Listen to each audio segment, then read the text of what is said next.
विष्णु चंद्र शर्मा हिंदी के ऐसे साहित्यकार, कवि, चिंतक, संपादक और जीवनीकार जिन्होंने जीवन और कर्म, रचना और सृजन अपनी शर्तों पर जिया और किया। वे प्रखर मार्क्सवादी हैं, लेकिन उन्होंने मार्क्सवाद को भारत की जातीयता और सांस्कृतिक पृष्ठभूमि में बरता। विष्णु जी की सृजन यात्रा अपने आप में एक दस्तावेज है।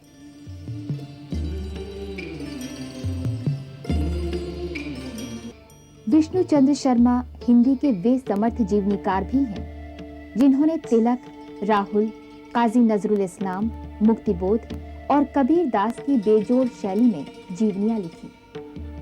ये मात्र जीवनियां नहीं हैं, विष्णु जी की लेखन कला और उनके चिंतन के आयामों का प्रामाणिक सबूत भी है। गद्य लेखन का कतई निजी, विशिष्ट और विचारोत्तेजक मुहावरा विष्णु चंद्र शर्मा ने गढ़ा है।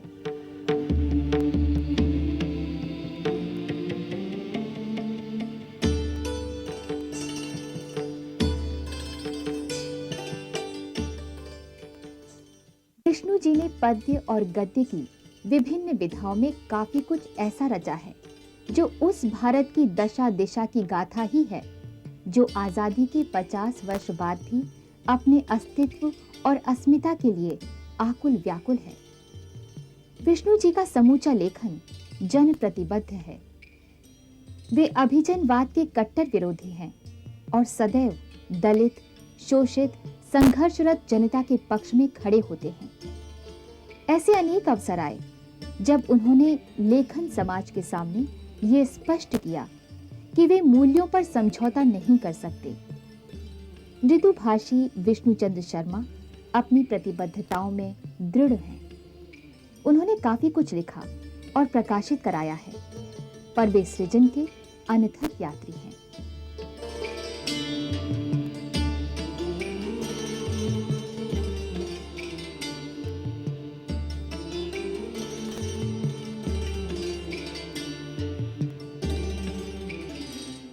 उनकी कृतियां हैं कबीर की डायरी और धीरज का रथ।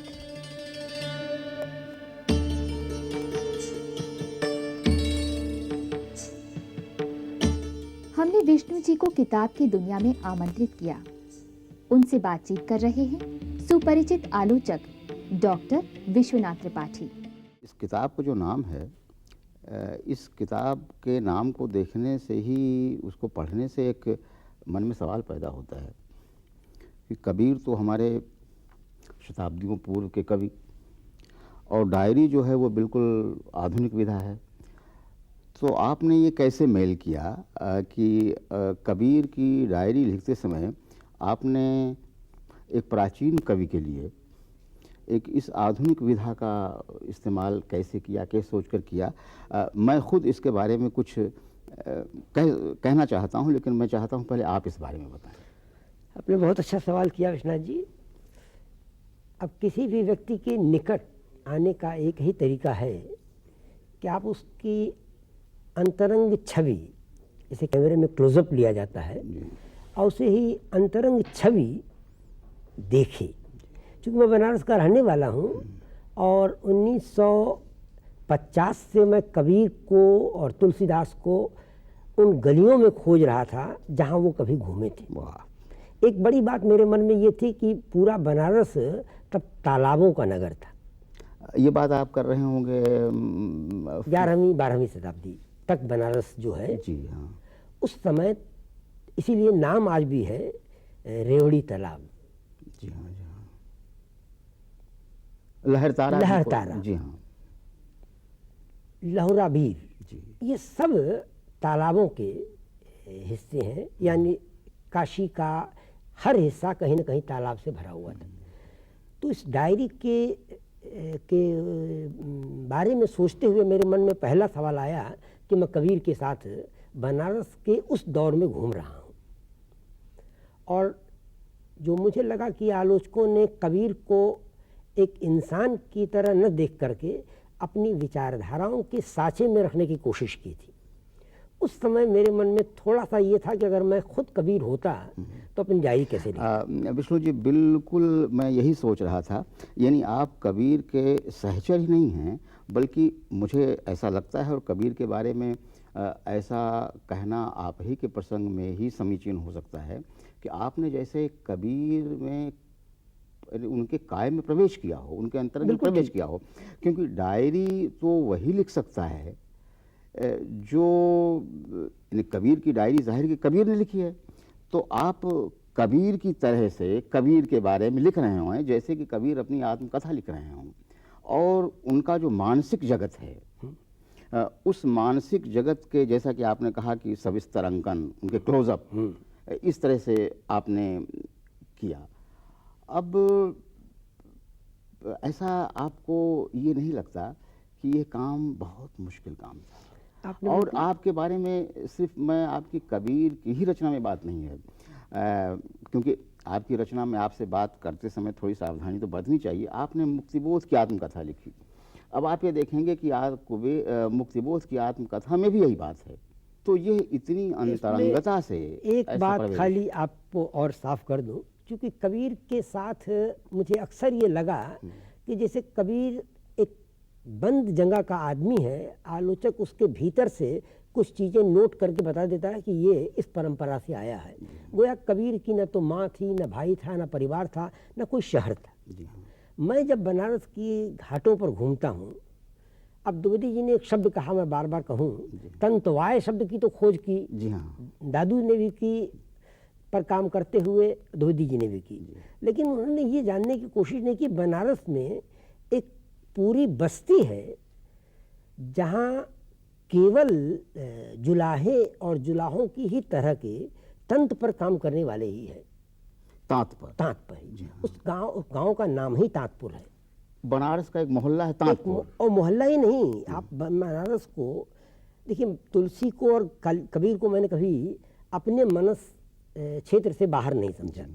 एक रूपक है तुलसीदास का बनारस के लिए कि गाय, एक शहर जो है वो गाय है, मुंह जो है वो राजघाट है, और पूछ जो है वो वाराणसी का वरुणा का हिस्सा है। और ये वरुणा का जो हिस्सा है उसके पास आप जाइएगा तो आज भी एक सूखा हुआ पेड़ मिलेगा, और सूखे हुए पेड़ के ऊपर गिद्ध मिलेंगे। क्योंकि सारी बनारस की जो लाशें बह करके आती हैं जानवरों की या किसी की, वो सब आके उस द्वीप में रुक जाती है। विष्णु जी, कबीर की डायरी पढ़ते समय कुछ चीज़ें ऐसी हैं जहाँ पाठक अटकता है। अटकता ही नहीं है, बल्कि उसके लिए किस शब्द का इस्तेमाल किया जाए, काफ़ी असमंजस भी पड़ सकता है। और वो मैं कहूँ कि अगर कोई वो सामान्य या जैसे कहे किशोर संवेदना का व्यक्ति है तो शायद उसकी संवेदना आहत भी होगी। जैसे छिनहर शब्द का अर्थ मैं नहीं जानता, लेकिन छिनहर शब्द का अर्थ किसी तरह से पता चल जाए तो उसमें कोई ख़ास दिक्कत नहीं होगी। आपने उसमें एक पात्र रखा है जिसको आपने पतूरिया नाम दिया है, और ये पात्र ऐसा है जो पढ़ने से मुझे लगा जैसे वो कबीर दास की पत्नी या ऐसा कोई बहुत ही आंतरिक संबंध है कबीर दास से उसका, और आपने उसका नाम पतूरिया दिया है। आपने बिल्कुल ठीक कहा विश्वनाथ जी। हाँ। जिस तरह मैं भाव प्रवेश करके कबीर में के भीतर जा करके एक जासूस की तरह खोजता हूँ, उसी तरह मैंने ये भी जानने की कोशिश की थी कि कबीर अपने समकालीन व्यक्तियों से, जो कोई बहुत बड़े मठाधीश नहीं है, किसी संस्था से जुड़े हुए नहीं हैं, आम आदमी से अपनी मान्यताओं पर किस तरह बात करते हैं। तो इसलिए मैंने उन करेक्टर्स की तलाश की जो कबीर की ही मनस्थिति को धीरे धीरे समझते हैं। नहीं, सवाल यह है कि आपने पतूरिया नाम क्यों दिया? नहीं, वो बता रहा हूँ। आप जानते हैं, ये कोई कहेंगे कि पतूरिया का मतलब क्या होता है, लेकिन आप कबीर की नहीं, उसमें एक बात मुझे ये लगी कि कुछ व्यक्ति कबीर के स्थान के बारे में अक्सर भ्रम में रहते हैं। हाँ। मैंने बार बार ये मान लिया है, और शायद मेरे मन में ये बैठा हुआ चेतन में, कि कबीर बनारस के ही हैं जी। और ये मानते हुए मैंने बनारस की उस समय की जो जातीय स्थितियाँ थीं, जो रूढ़ियाँ थीं, क्योंकि ये एक शब्द बार बार हिंदी में कहा जाता है, सेक्युलर डेमोक्रेसी। तो मेरे मन में ये सवाल आया कि सेकुलर नाम की चीज तो उस समय तो खैर थी ही नहीं। धर्म के साथ तो कहीं है नहीं। ये तो नवीन धारणा है। पंथ, पंथ था, मार्ग था, हम्म, कबीर पंथ था, नानक पंथ था। तो मुझे लगा कि कोई आदमी ऐसा भी तो हो सकता है जो किसी पंथ का न हो, लेकिन मेरी मान्यताओं से कहीं ना कहीं, मेरी कविता से या मेरे रूप से परिचित है। बनारस में आज भी ऐसे एक तारा लेकर के गाने वाले मिल जाएंगे जो कबीर के पद गाते हैं। जी तो मुझे लगा कि ये लोग अपने जीवन में कबीर को कैसे खोजते होंगे। जी हाँ। इसीलिए मैंने एक पतुरिया शब्द लिया, और वो पतुरिया बनारस में आज भी उन औरतों को कहते हैं जो चीज़ों का घर में, जैसे कि पोछा करना, छोटा मोटा काम करना, इस तरह के काम की किया और चली गई। यानी आप ये कहना चाहते हैं कि पतुरिया शब्द का अर्थ वो नहीं है जो आपने लिया है। अच्छा, या वो नहीं जो, है उसका जो अर्थ। ट्रेडिशनल लिया जा रहा है वो अर्थ नहीं उस है। अर्थ में नहीं है। तो ये ठेठ बनारस ये का ठेठ शब्द बनारसी है शब्द को मैंने और लिया इससे है। कोई यानी उसका यौन आचरण नहीं संबद्ध है नहीं, किसी तरह से। उसको देखिए, उसमें मैं यौन आचरण के बारे में दो बातें बहुत साफ कर दूं। हाँ मैंने इसमें 3 जगह प्रसंग दिए हैं जी हाँ कि वो जो वैवाहिक रुचियां हैं हमारे यहाँ बनी हुई या विवाह की पद्धतियां हैं, उनको कबीर नहीं मानते। लेकिन कबीर मानव संवेदना के किसी भी हिस्से को इग्नोर नहीं करते। विष्णु जी, यानी मैं ये कहने की हिम्मत करूं कि शायद आपने कबीर दास के व्यक्तित्व पर कबीर दास के सिद्धांत पर्याप्त रूप से लागू कर दिए हैं, और कबीर को आपने ठेठ बनारसी कबीर उस समय के जैसे रहे होंगे वैसा चित्रित किया। इसमें मुझे एक चीज़ इसमें इस किताब में और भी बहुत मार्के की लगी। वो मार्के की ये चीज़ लगी कि आपने सिर्फ कबीर दास के बनारस का जीवन, कबीर बनारस के कुछ शब्द, ये सब नहीं है, बल्कि जब डायरी आपने लिखी है तो वो डायरी लिखी गई है कबीर दास के वाक्यांशों, कबीर दास की पंक्तियों, बिल्कुल ठीक। कबीर दास के दोहे के शब्दों, इन सब के आधार पर वो डायरी विकसित होती है।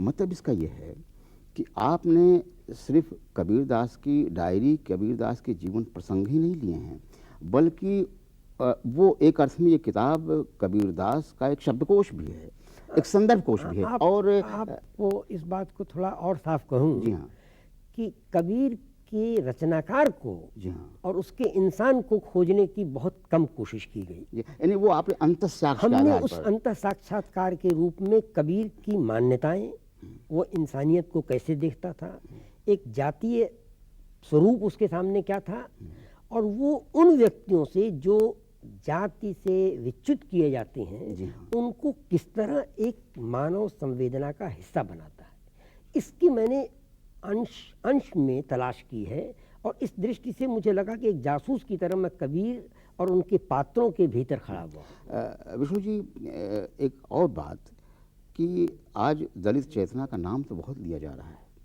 और कबीर दास को दलित चेतना का प्रेरक व्यक्तित्व भी कहा जाता है, सब समझते हैं, सब इसको मानते हैं, स्वीकार करते हैं। लेकिन आपने जो कबीर के समकालीन जीवन में जो दलित समाज है, और दलित समाज केवल जात के आधार पर नहीं, जात के आधार पर भी, वर्ण के आधार पर भी, और किसी भी तरह का जो अभावग्रस्त उपेक्षित समाज है, उनके संदर्भ में आपने कबीर को इसमें चित्रित किया है। इस दृष्टि से मुझे ये किताब, लेकिन जैसा कि शुरू में आपने कहा था बनारस, और वो अब बनारस से इसलिए कि तांतपुर जब मैं आपसे कह रहा था जी हाँ तो उस समय मुझे लगा कि बनारस एक किला है। जी आप अगर पक्का महल कभी घूमें जी हाँ तो उस पक्के महल में तुलसीदास को तो प्रवेश मिला क्योंकि उन्होंने राम कथा लिखी, जी, लेकिन कबीर दास को प्रवेश नहीं मिला था उस बनारस उस के महल बनारस में। जी इसलिए तांतपुर में कबीर थे, या कबीर उन इलाकों में थे जो जंगल का, तालाब के आसपास का इलाका था, जहाँ सामान्यतः श्रम पर जीने वाले तबके रहते थे, जो दस्तकार थे। जो वास्तविक अर्थ में शिल्पी या दलित। दूसरी बात एक और जो मेरे मन में बार बार आती है, आपने जो दलित वाला बात दी, जी बनारस में आज भी एक खास मंदिर के बाहर जी एक पंक्ति लगती है और खिचड़ी खिलाई जाती है। आपकी किसी कविता में इस खिचड़ी का उल्लेख भी आता है, खिचड़ी बिल्कुल है, वो बढ़ती रविन्द्रनाथ है। की कविता के साथ है, जब वो मानवता की बात कहते हैं। जी हाँ।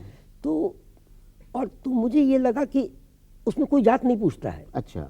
और आप बनारस की केवल 4वीं शताब्दी से 12वीं शताब्दी तक का इतिहास अगर देखें तो कोई ब्राह्मण ये नहीं कहता है कि मेरा शिष्य क्षत्रिय है या ब्राह्मण है या वो है। बनारस में ऐसा बनारस होता की ये है। परंपरा रही है कि वो अपने शिष्यों के गुण से उनको पहचानते हैं। अच्छा, ये बनारस की परंपरा में एक अजीब ये अंतर्विरोध है। हाँ, वो कि एक और तो वो इतना मतलब अनुदारवादी इस माने में नगर माना जाता है। इसके पीछे एक है कि उदारता और अनुदारता सत्ता के संपर्क से आती है।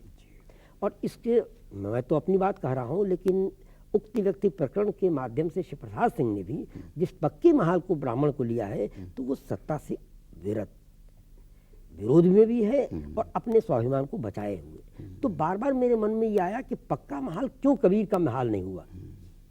और कबीर ने हर बार झुग्गी झोपड़ी के आसपास एक माँ, एक नाते, एक रिश्ते, यानी एक ऐसे कैरेक्टर सामने आते हैं इसमें बार बार जो बनारस शहर के का हिस्सा कभी नहीं बनते।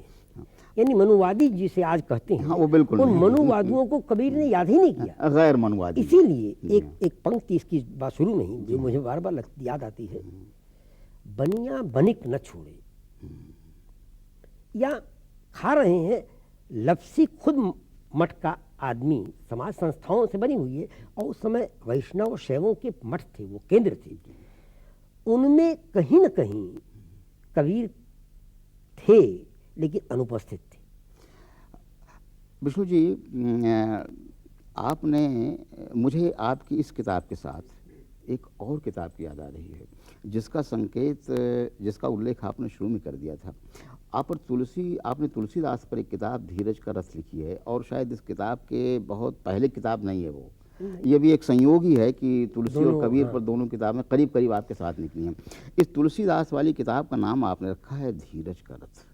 ये बहुत महत्वपूर्ण है इसका शीर्षक, और वो जो प्रसिद्ध रूपक है तुलसीदास का रथ जो है पताका धीरज का रथ, रावण रथी विरथ रघुबीरा, उसके बारे में, उसके विषय में फिर वो कहते हैं विभीषण से राम। वही बात आपने कबीर के तरीके से तुलसीदास को भी ठेठ बनारसी रंग में प्रस्तुत किया है। ऐसे पात्र इसमें आए हैं जो बनारस को नहीं जानते लोग, उनको थोड़ी सी दिक्कत पड़ सकती है। जैसे अब एक पात्र उसमें आया खड़खो की। अब मुझे ये पता चला, शायद आप ही से पता चला, मैं शब्द को लेकर चौंका। आपने बताया कि विनय पत्रिका में तुलसीदास द्वारा प्रयुक्त शब्द है खड़खो की। और शुक्ल, बीच में रोक रहा हूँ आपको, शुक्ल जी ने अवध में जब खेत कटता है तो उसकी जो टाल लगाई जाती है उसको खड़खो की ही कहा है। अच्छा। लेकिन बनारस में हर कूड़े कतवार जहाँ रखे जाते हैं उसे खड़खो की यानी कूड़े का ढेर, जो ढेर है उसके लिए ये शब्द है। लेकिन आपने जो पहला सवाल पूछा उसके साथ मैं एक बात अपनी सफाई दे दूं कि वाकई मुझे लगता था कि तुलसीदास संत थे, लेकिन एक इंसान भी तो थे। कबीर एक संत थे, एक इंसान कैसे थे इसकी तलाश करते हुए मैंने इस रूपक को इसलिए अपने भीतर उतारा, क्योंकि एक बड़ी बात है कि जब मैं कबीर की डायरी लिख रहा था उस समय मैं कबीर को ही पढ़ता था। और इस माने में मैं साहब मानता हूँ कि माता प्रसाद गुप्त ने कबीर की एक मानसिक यात्रा का चित्र हमें दिया है कि वो समुद्र में नहीं भी है लेकिन मछुआरों के जीवन से वो अधिक जुड़ा हुआ है। और एक हिंदी की अजीब खूबी है कि दस्तकारों का कवि केवल कबीर है, और उन दस्तकारों की सारी उपमाएं कबीर में मिलती हैं। ये बार बार बनारस में घूमते समय मुझे लगा। दूसरी बात जो मुझे मेरी व्यक्तिगत रूप से थी कि उस समय मैं केवल बनारस में घूमता था मानसिक तौर पर और कबीर के वे पद गाता था। अच्छा। और उस पीरियड में जबकि आपातकाल लगा हुआ था, मैंने एक पीरियड में किताब लिखी थी जिसका नाम रखा था जानवर तंत्र। वो काव्य रूपक है। और आश्चर्य की बात थी कि उस काव्य रूपक में वे सारे चरित्र आते हैं जैसे इस डायरी में आए। तो मुझे लगा कि चरित्रों की तलाश भी एक सामाजिक मूल्य की तलाश होती है। लेकिन अब आपने तुलसीदास पर इसमें आपने दूसरी विधा अपनाई है। ये तो नाटक के रूप वहीं में आ रहा था। धीरज चरक ने शुक्ल जी ने एक बात सांग रूपक को काव्य की अच्छी विधा नहीं माना था। जी। लेकिन वाल्मीकि को पढ़ते समय मुझे लगा कि सांग रूपक काव्य की सबसे महत्वपूर्ण विधा है। जब वो कथा को नरेट करता है और अंत खत्म करता है तो वो एक सांग रूपक देता है कि दुर्योधन ऐसा है, रावण ऐसा है, कुंभकर्ण ऐसा है, उनकी फिगरेटिव तस्वीर आपके सामने। तो मुझे लगा कि वही स्थिति कहीं ना कहीं आज हमारे सामने भी है, जो सामाजिक विडंबनाओं में जी रहे हैं। आपने इसमें एक पात्र रखा है कर्ण घंटा। अब ये कर्ण घंटा आज बिल्कुल, मैं भी बनारस में रहा हूँ, मैंने तो कोई कर्ण घंटा जैसा पात्र नहीं देखा। इसका मतलब ये है कि तुलसीदास के समय में ऐसा कोई संप्रदाय था या ऐसा कोई सेक्ट था, क्योंकि आपने इसमें लिखा है कि अपने कान में घंटा लगाए हुए थे। बनारस में ऐसे अनेक व्यक्ति आज भी आपको मिल जाएंगे जो कृष्ण का नाम तो नहीं लेंगे, राम का नाम लेंगे। और अगर आपने राम का नाम ले लिया तो वो कान ऐसे हिलाएंगे। वो उस पीरियड में भी वो एक छोटी सी घंटी कान में बांधते थे ताकि वो आपके जो उनकी रुचि का कवि नहीं है, राम नहीं है, उनको वो न सुने। ये तो ठीक है कि इसमें कबीर और तुलसी दोनों वस्तुतः जो तत्कालीन सामंती समाज है, सामंती व्यवस्था है, उस सामंती व्यवस्था का विरोध अपने व्यक्तित्व से, अपने जीवन से और सबसे बढ़कर अपने साहित्य से, अपनी कविताओं से करते हैं। मूलतः यही है। मैं ये कह रहा था आपसे कि क्या आपके मन में कोई ऐसी कभी कोई दुविधा या कभी आपके मन में कोई ऐसा नहीं उठा परेशानी की, क्योंकि इनको पढ़ करके ये दोनों एक दूसरे के विरोधी नहीं, एक दूसरे के पूरक का व्यक्तित्व लगते हैं, जो कि मैं मानता भी हूं। मैं देखिए दो बातें, मैं आपको बीच में रोक रहा हूँ, दो बातें मेरे मन में शुरू से रही कि ये दोनों एक हैं। एक, तुलसीदास कहते हैं कि मांग के खैबो मसीद में सोईबो। और मेरे लिए जब मैं ये किताब लिख रहा था उस समय अयोध्या की वो मस्जिद तोड़ी जा रही थी जिसे तुलसीदास ने माँ कहा है। वो मस्जिद वही है जहाँ तुलसीदास सोते थे मांग के खाने के बाद। तो मुझे लगा कि अगर तुलसीदास होते तो वे क्या पीड़ा महसूस करते। दूसरी स्थिति उस विडंबना की है कि सारे धर्म की तो बात करते हैं, लेकिन उस इंसान की, उस व्यक्ति की जिसकी माँ नहीं है, बाप नहीं है, सारा नगर उसके लिए पिता और माँ है, वो तुलसीदास जब बनारस आता है तो उसको इस बात के लिए अपमानित किया जाता है कि वो रामलला नछू ऐसी जगह कर रहा है जो जगह कभी कथा, लोक कथा या लोकमंच था ही नहीं। और वो कहने वाले कृष्ण भक्त अपने को कहते हैं, वहाँ रामलला नछू करना एक प्रकार से तुलसी के भावी चरित्र का आख्यान है। उसी जगह वो एक लोकमंच बनाता है जिसकी चर्चा हमारे अंत में नागार्जुन ने की है कि वो इतनी बड़ी दृष्टि का रचनाकार था और उसके दिमाग में मठ नहीं थे, मंदिर नहीं थे, क्योंकि वो बार बार कहता है कि तुलसी गुसाई गए भयो भोड़े दिन भूल गए हो। तो ऐसा नहीं है कि वो भोड़े दिन भूल रहा है। इसे मैंने बार बार आपके सामने या अपने पाठकों आपने एक बहुत तुलसी के जीवन, उनके कृतित्व की एक बड़ी केंद्रीय बात आपने पकड़ी है। मुझे ऐसा लग रहा है कि तुलसीदास कवि तो हैं ही, संत तो हैं ही, भक्त तो हैं ही, तुलसीदास बहुत बड़े एक रंग प्रयोजक भी हैं, रंग प्रयोजक, प्रोड्यूसर भी बहुत बड़े। और आप ये देखिए कि दशहरे के अवसर पर जो रामलीला होती है, बताया जाता है कि तुलसीदास रामलीला के प्रवर्तक थे। यह हो सकता है कि पहले से कोई लोक परंपरा चली आ रहा हो, इस विवाद में मैं नहीं पढ़ना चाहता, लेकिन अभी तक तुलसीदास के पहले की रामलीला की कोई परंपरा मिलती नहीं है। इसलिए ज़्यादा तो यही विश्वास करने का मन करता है कि तुलसीदास ही रामलीला के प्रवर्तक थे। कितनी जगह रामलीला होती है भारत में, और वो सब, उसमें तुलसीदास का जो रामचरितमानस है या जो तुलसीदास के राम विषयक और रचनाएं हैं वो सब गाई जाती हैं। तो आपने इस कृति में इस घटना को, जैसे शास्त्रीय शब्दावली में कार्य कहें, उस रूपक का कार्य है। और तुलसीदास के जीवन की काव्य व्यक्तित्व की सार्थकता का सबसे बड़ा प्रमाण यह है कि रामलीला वहाँ मंचित हो जाती है। उसमें एक बात और भी है हाँ। कि रामलीला करने वाला एक तबका बनारस में अलग माना जाता है। जो हनुमान का पाठ करता है वो जीवन भर हनुमान का ही पाठ करेगा, जो सीता के पाठ करते वो ये बनारस की एक परंपरा, वो जन्म भर आजीवन यही रहता है, एक परंपरा मानी हुई है। इसीलिए स्थान भी बने हुए हैं और उसमें बनारस के महाराजा का भी बहुत बड़ा योग है और काशी नरेश का। लेकिन मुझे जो लगता है कि तुलसीदास व्यक्तित्व को उनकी योग्यता के अनुसार तलाश करते थे। इसमें जो हनुमान बनता है वही तुलसीदास का सबसे अभिन्न अंतरंग है, जो मैं तुलसी का बनना चाहता था। अच्छा। और ये बात मैं इसलिए कह रहा हूँ क्योंकि एक अंतर कथा इसमें भी और चल रही है कि जैसे कि राम और सीता के साथ एक लगाव है, एक छोटा सा मनमुटाव भी हो जाता है, अग्नि परीक्षा का सवाल आता है। उसी प्रकार एक मठ का व्यक्ति छोड़ करके तुलसी की उदात्तता से प्रभावित होकर के वो धीरे धीरे उस मठ से बाहर आ। ये रामगढ़ी क्या है विष्णु जी? रामगढ़ी उस जगह, गढ़ी तुलसी बनारस में आज भी कहते हैं। जी हाँ। गढ़ी माने वो स्थान जहां आप रहती हैं, तो रामगढ़ी माने तुलसी का घर। हम तो केवल कल्पना कर सकते हैं कि इन कृतियों को देख करके कबीर और तुलसी आश्वस्त होते, प्रसन्न होते, आपको आशीर्वाद देते और भारतीय भी प्रसन्न होते। कहीं न कहीं कृतियाँ उस महान परंपरा में आती हैं। और एक व्यक्ति और बीच में आ रहा है जिसे मैं भी याद करूँ, प्रसाद और उग्र। जी हाँ, विनोद शंकर व्यास।